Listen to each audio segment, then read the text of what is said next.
Well, hello everybody. It is I, your boy, H-Boy.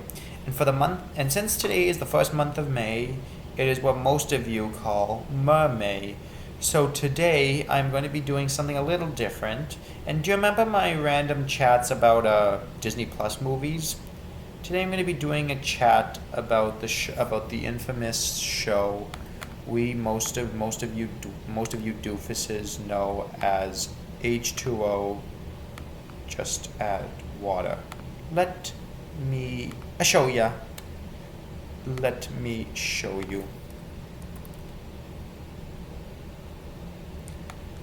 H2O Just Add Water, which is not H2O Bath and Body. No. It's this show in the corner. You see that? H2O Just Add Water. It's a show about a group of Aussies, not Ozzy Osbourne, Aussie as in like Australians, who get knocked off into the road by some annoying jockey Aussie, which is basically the Australian version of Devin Bostick, and then end up on an island and then more or less get forced into a dormant volcano and then cursed by the full moon. That's essentially it. And now, every time they get wet, they grow big, stinky fish tails. Yeah, and now they have to hide it, which in my opinion, hiding it is a bad idea. Because here's the thing, in the series, they say that they have to hide because they're worried they'll be sold to the circus or dissected or anything. When, I have to admit, there's three problems with that. One, if they were dissected, there would be protests like, they're girls too, they have lives, they're not purely, don't dissect them, you know what I mean? Or sold to the circus. The thing is, people used to get kidnapped to get sold to the circus. I really don't think in those days they would do that as much. And then, there's also the fact that the parents would be like, don't dissect my daughters and whatnot. And also, in the real world, I don't think anyone would care. Of course, there might be, like, some kind of thing like I don't know if you remember in Turning Red how she pawned the panda. I bet in their units they could pawn the mermaid tails. Well, to be fair, in one episode they did do that. Let me show you. It was in one episode where Ricky, you know, that blonde girl, where what happened was, well, I'll tell you what happened. She used her powers to do a magic trick. Which episode was that? Let me see if I can find that episode. And while I'm finding it, it'll be easy to find. I can just go onto their YouTube channel. I just hope I don't get striked. Okay, I found it. So let me get it for you. The thing is, I can't really, because as you know, I have one of those cheap movie creators that only does 5 minutes worth. So I'm just making a screen recorder right off of this. That way you can get I can get you my stuff. Hope you like my stuff. Either way, let me show you. This is the only time she's pawned her powers. Why has she pawned her powers? I don't know. Well, she's pawned her powers to keep a kid happy. And then she did get paid for it, if I remember correctly. Let me cut to the scene where she used the powers. It's about here. Let me open it up. Boom. Now let me just shrink it down here and let me see if I can find the scene for you. It happens right about... Which scene does it happen? It happens right about here.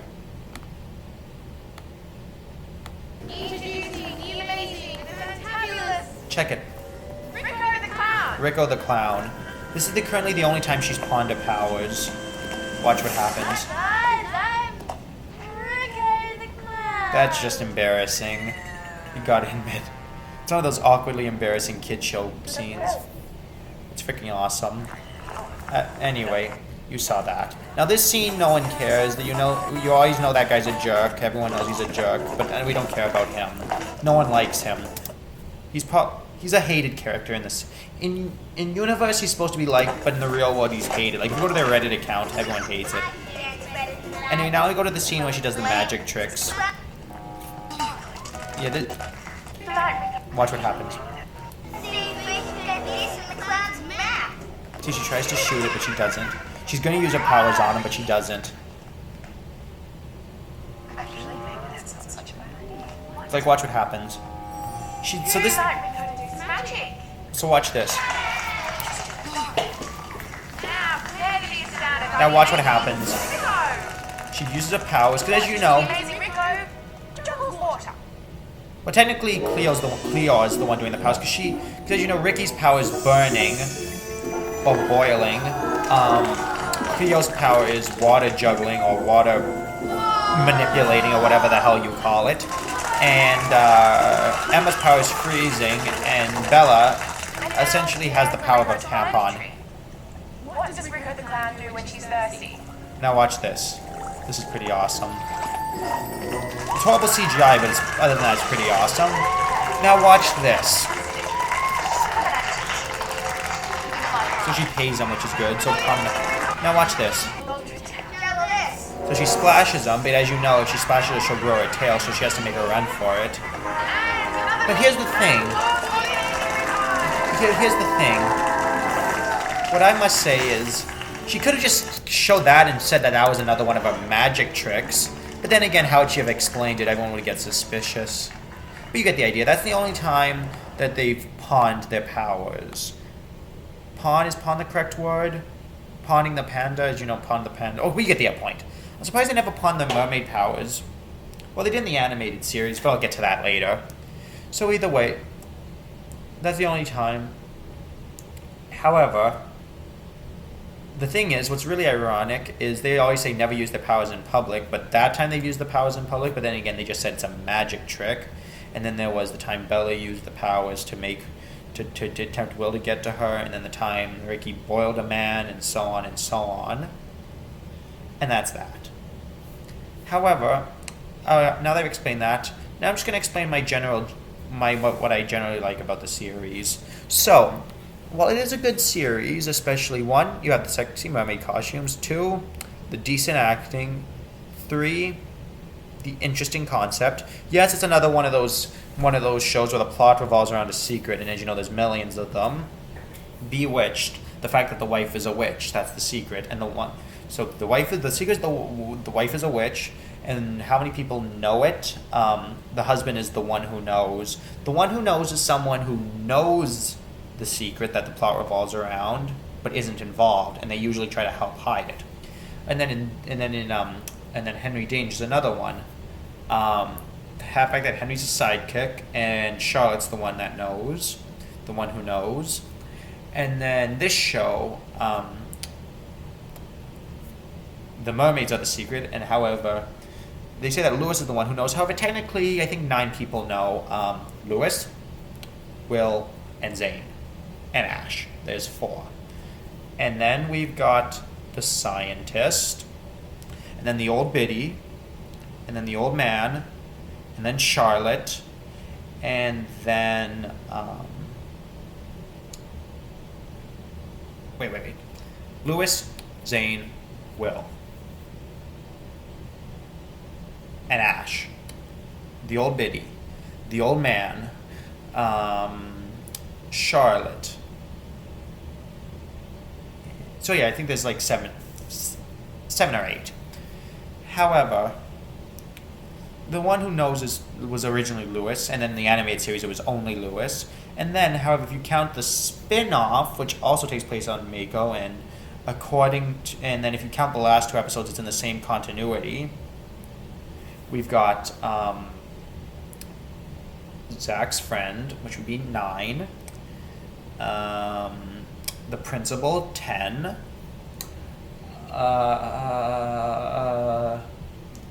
Eric, that guy looks like a vampire, 9. And before you say I'm being silly for saying that Eric looks like a vampire, let me show you a picture. The man looks like I must say, the man looks like a freaking vampire. Look at him. Especially in this picture. Look at this specific picture. Take a snoop. See him? Dude looks like a vampire. Looks like a vampire in a freaking female-oriented movie. Look at that. He's hideous. Actually, I wouldn't say he's hideous, but then again, I'm a guy and I'm hetero as heck, so what can you say? Anyway, that's all I have to say about him. And here it says that he's a villain. Let me see why they say he's a villain. Because he was... Wait. I just remembered. Yes, he is slightly villainous. Because as you know, in his final episode, he tried to destroy the merman chamber, which was pretty villainous if you ask me. But no one knows what happens. And now we'll never see him again. He just ditched. Because that's the number one problem with both the original series and the spin-off. They just ditch characters for no reason. For example, after the Eclipse episode of the first season and the scientists found out, and Zane's father found out, they just ditched them. They probably did because I'm assuming what the implication was that she gave up after thinking the Eclipse made them permanent again. But here's the problem. She now knows about Mako because she knows about Mako. She knows about the mummy. She knows about the magic. She knows about the full moon. She knows about all of that. Okay, maybe not the full moon, but she knows about the eclipse, the island, the bubbles, the tails, and yada, yada, yada. She knows about all that. So maybe she could have kept exploring that, but no, they decided to ditch her. And then Zane's father, not Zach's father. Zach's in the spin-off. Zane's in the original series. What do they have to say about him? Well, let me tell you what they got to say about him. Essentially, more or less, I'm assuming what happened was Zane told him about the eclipse and dropped it at that. But then again, they didn't show him about that anymore, so I couldn't tell you. What I'm saying is, he also now knows about the island, but they just dropped it. Any other characters that they just dropped? Well, they did just drop Emma in the third season, but that was somewhat justified because she was leaving to start a show called The Originals or something. And another character they just dropped was Lewis. However, he did appear again in the series finale, so The other character that they just dropped? Oh, and they also just dropped Ash, which was kind of ridiculous because Ash became the one who knows in the third season. So the problem is, now that he knows, there's no point. He's just lingering out there. Bye-bye, Ash. The implication that he gone after Zane bought Ricky's cafe, which was... The cafe was actually called Ricky's, not Ricky as in the character. No. Zane owns it. Or did Zane's father buy it and he just works? I don't know. I couldn't tell you. I'm not that much of a show. And then that was that. So they shouldn't have ditched him. He had a potential. And now there's one last thing I want to show you. There was one episode that had a really, really, really mundane ending that I didn't like. I'm going to show it to you. And then after I show that to you, I am going to end the video. So let's see. It was in the first episode. Let's go season 1. No, not extra long episodes. Let's go funny conversations. No. Just season 1. Here we go. Season 1. Please ignore that. Which was the episode where... Oh, I remember. It's called Something Fishy. And that episode, well, I kind of liked... I really didn't like that episode because I didn't like how mundane the ending was. Let me show you. Okay, yeah, the theme song. Yeah. It is a very good theme song, but we're not here for the theme song. Oh, no. And then Lewis, as you know, that nerdy, unlucky boy, but everyone hates him. But who cares? He's hideous. He looks like that British that British politician. What's his name? The guy that looks like Lewis. That British blonde, that blonde British politician, blonde UK. What's his name? What's his name? Michael Fabrient? No, what's his name? Boris Johnson, that's his name. Boris Johnson. Lewis looks a tiny bit like Boris Johnson, I must say. But enough about Boris Johnson. I don't care about that. This is an H-Boy video, not a Boris Johnson video. Let's get back to it. See that volcano? The caves are up there. Okay, yeah, they're exploring the caves. But this is the part I find mundane. So, anyway, as you know, Kim, who looks like a kind of tiny... Who looks a tiny bit like a knockoff of Sia, mixed with Maddie Zellweger. Renee Zell... No. Maddie... Fuck, what was her name? What was her name? What was the name of the girl from Dance Moms? Maddie Ziegler, not Zellweger, Maddie Ziegler. Oh, God, I am not good with names. But either way, so basically what happens in this episode, but enough about names. Well, basically what happens in this episode is Kim reads Cleo's diary, so now she knows about the mermaid's tales. However, she has to find a way to throw her off the scent, more or less. It's not a good episode. It's probably my least favorite. Let's start with, there's so many problems with this. One, how does she automatically believe that? Okay, now watch what happens. So she does the ice to get him to get out of the shower, which is what makes him suspicious. But now here's what really bothers me. Look at what he does. Watch what he does. See, look, he's taking the. Watch what he does. This. I got to make it play dramatically, but watch. This is what angers me. Well, not angers me, but this is what annoys me. Notice how as soon as she looks over, he just stops. He just stops. He acts like he has no idea what's doing, what are you doing, yada yada, and he just walks off, asks for water, and just walks off. Okay. But what he should have done, at least, I get they probably didn't do it because they didn't want him to win. Because here's the thing about this show.